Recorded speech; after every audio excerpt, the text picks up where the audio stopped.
Good evening friends. आज हम ego is the enemy by Ryan Holiday किताब से चैप्टर पढ़ने जा रहे हैं। अपने संयम को बनाए रखें। समृद्धि की फसल की ऊंचाई सादगी पर निर्भर करती है। Bruce Lee. एंजेला मर्केल हमारे सामने लगभग हर उस धारणा के विपरीत उदाहरण प्रस्तुत करती है जो राज्य के प्रमुख के बारे में हम सोचते हैं, विशेष रूप से जर्मनी के प्रमुख नेता के रूप में। वह सादगी पसंद है, वे विनम्र है, वे प्रस्तुति, दिखावा या चमक दमक की बहुत कम परवाह करती है। वे कोई उग्र भाषण नहीं देती है। उन्हें विस्तार या वर्चस्व में कोई दिलचस्पी नहीं है।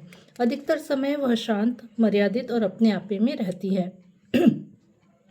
आज जब बहुत सारे नेता अपनी सत्ता, अपनी पोजीशन और अहंकार के नशे में चूर है, चांसलर एंजेला मर्केल सादगीपूर्ण जिंदगी जीने वाली नेता है। उनके इसी संयम ने उन्हें 3 बार के बेहद लोकप्रिय नेता के रूप में स्थापित कर दिया है और विरोधाभासी रूप से आधुनिक यूरोप में स्वतंत्रता और शांति के लिए एक शक्तिशाली व्यापक शक्ति भी बना दिया है। एक युवा लड़की के रूप में तैराकी सीखने के दौरान की मर्केल की एक कहानी है। वह डाइविंग बोर्ड पर पहुंच गई और वहीं खड़ी हो गई, यह सोचकर कि क्या उसे कूदना चाहिए। पल दर पल समय आगे बढ़ रहा था। कुछ पल और बीते। अंत में जैसे ही उस सबक के अंत का संकेत देने वाली घंटी बजने लगी, वह कूद पड़ी। क्या वह डरी हुई थी या सिर्फ सतर्क थी? कई साल बाद एक बड़े संकट के दौरान उन्होंने यूरोप के नेताओं को याद दिलाया कि डर एक बुरा सलाहकार है। उस डाइविंग बोर्ड पर एक बच्ची के रूप में वे हर आवंटित सेकंड का इस्तेमाल सही निर्णय लेने के लिए करना चाहती थी। वे उस समय छोटी बच्ची के रूप में भी लापरवाही या भय से प्रेरित होकर कोई निर्णय नहीं लेना चाहती थी। ज़्यादातर मामलों में हम सोचते हैं कि लोग पूरी तरह से ऊर्जा और उत्साह की बदौलत सफल होते हैं। हम अपने ईगो को लगभग दोषमुक्त कर देते हैं क्योंकि हमें लगता है कि सफलता अर्जित करने के लिए यह हमारे व्यक्तित्व का अनिवार्य हिस्सा होना चाहिए। हो सकता है आपको लगता हो कि आपके द्वारा अपने आप पर जरूरत से ज़्यादा विश्वास किए जाने या आपके प्रभावशाली व्यक्तित्व की ही देन हो जिसने आपको उस जगह पहुंचाया हो जहां आप हैं। लेकिन आइए अपने आप से सवाल करें, क्या यह सच में अगले कई दशकों तक टिकाऊ है? क्या आपकी सफलता स्थायी है? क्या आप वाकई हर किसी को हमेशा के लिए पछाड़ सकते हैं? जवाब है नहीं। हमारा ईगो हमें बताता है कि हम अजेय है। हमारे पास असीमित शक्ति है जो कभी नष्ट नहीं होगी, लेकिन यह वह चीज़ नहीं हो सकती है जिसकी महानता के लिए आवश्यकता होती है। बिना समाप्ति के ऊर्जा का निरंतर प्रवाह।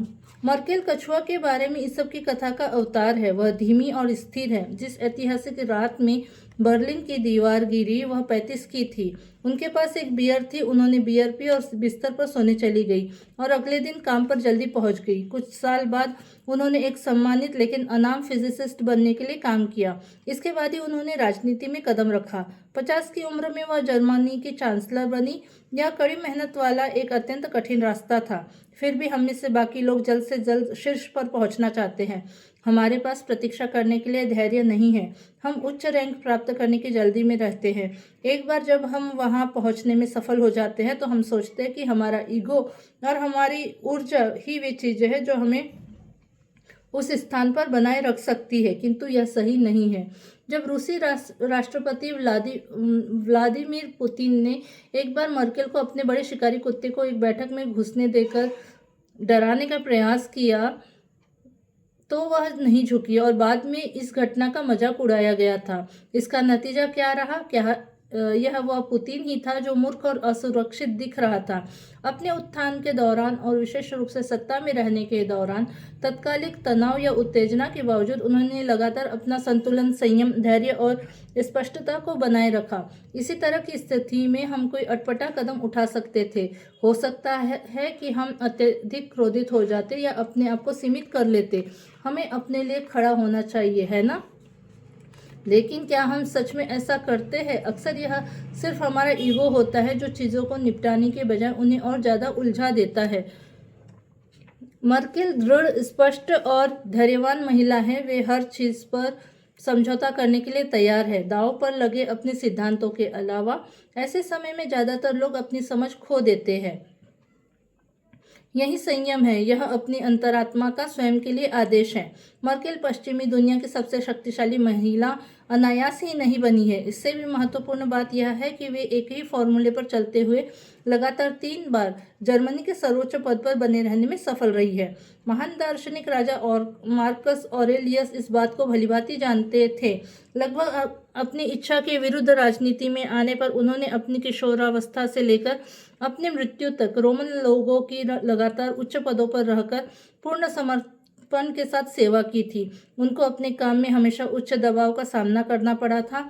उनके पास सुनने के लिए पेचीदा मामलों की अपीलें थी, लड़ने के लिए भयंकर युद्ध थे, पारित किए जाने के लिए जटिल कानून थे और बहुत से लोग विभिन्न मामलों पर उनका समर्थन पाना चाहते थे।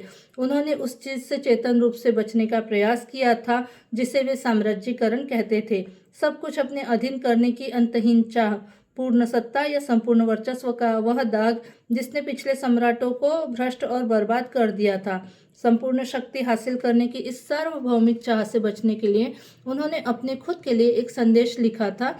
हमें उसी तरह का व्यक्ति बनने के लिए संघर्षरत रहना चाहिए जैसा दार्शनिक और दर्शनशास्त्र हमें बनाने की कोशिश करते रहे हैं।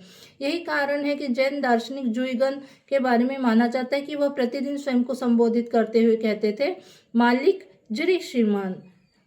इसके बाद वे आगे कह सकते थे, शांत हो जाइए जी श्रीमान, और वह यह कहकर समाप्त कर सकते थे, दूसरों के बहकावे में न आए, जी श्रीमान जी श्रीमान। आज हम उसमें जोड़ सकते हैं, आपको जो पहचान मिली है या आपके बैंक खाते में जो राशि जमा है उससे धोखा न खाए।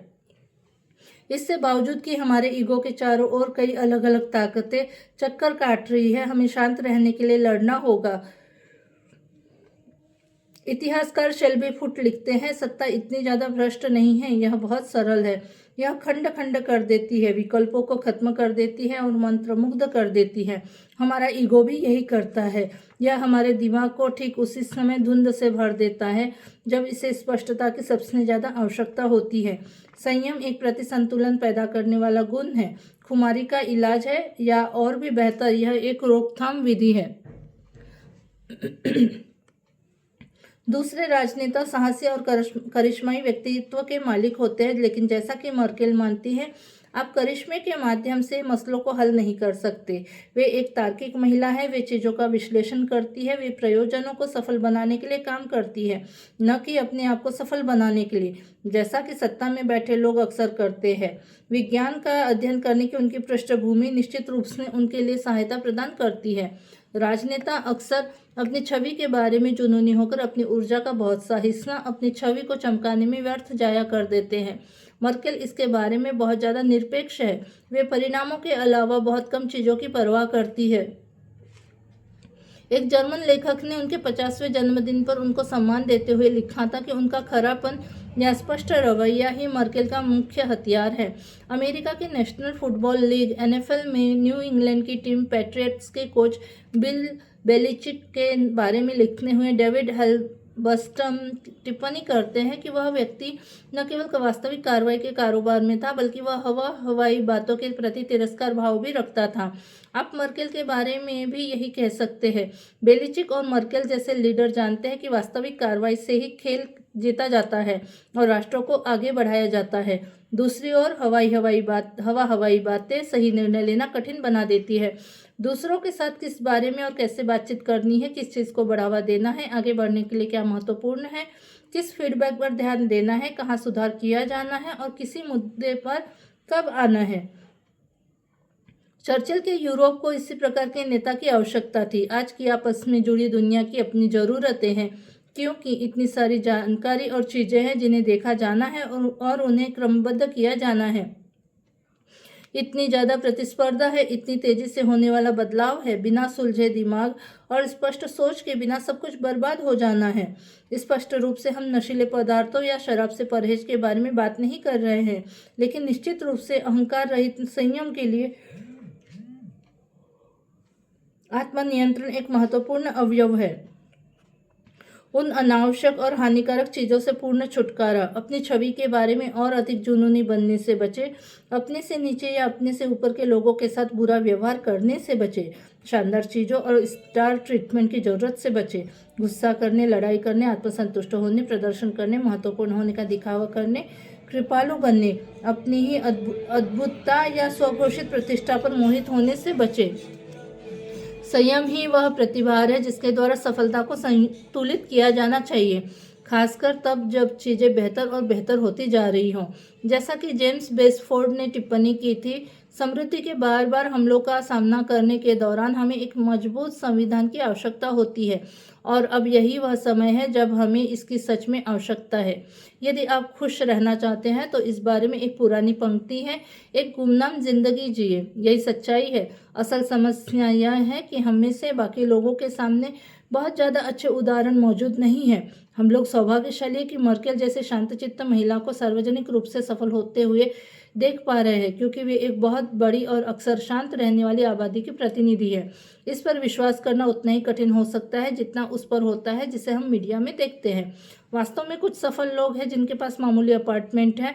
दूसरे शब्दों में, हालांकि मीडिया में सफल व्यक्तियों के चित्रण के आधार पर इसे स्वीकार करना मुश्किल हो सकता है कि कुछ सफल लोग ऐसे भी हैं जो मामूली अपार्टमेंटों में रहते हैं। मर्केल की तरह वे अपने जीवन साथी के साथ सामान्य निजी जिंदगी जीते हैं। मर्केल के प्रति उनकी जिंदगी की नई शुरुआत के प्रोग्राम में शामिल नहीं हो पाए थे। ऐसे सफल लोगों के पास कलात्मकता या बनावटीपन की कमी होती है। वे सामान्य कपड़े पहनते हैं। सबसे सफल लोग वे होते हैं जिनके बारे में आपने कभी नहीं सुना होता है। वे इसे वैसे ही चाहते हैं। ऐसा करना उन्हें संयमित रखता है। यह उन्हें उनके काम को सही से करने में मदद करता है। दूसरे शब्दों में, वे प्रसिद्धि पाने या सेलिब्रिटी का दर्जा हासिल करने में रुचि नहीं रखते हैं, बल्कि अपने काम को अच्छी तरह से करने पर ध्यान केंद्रित रखना चाहते हैं। Thank you.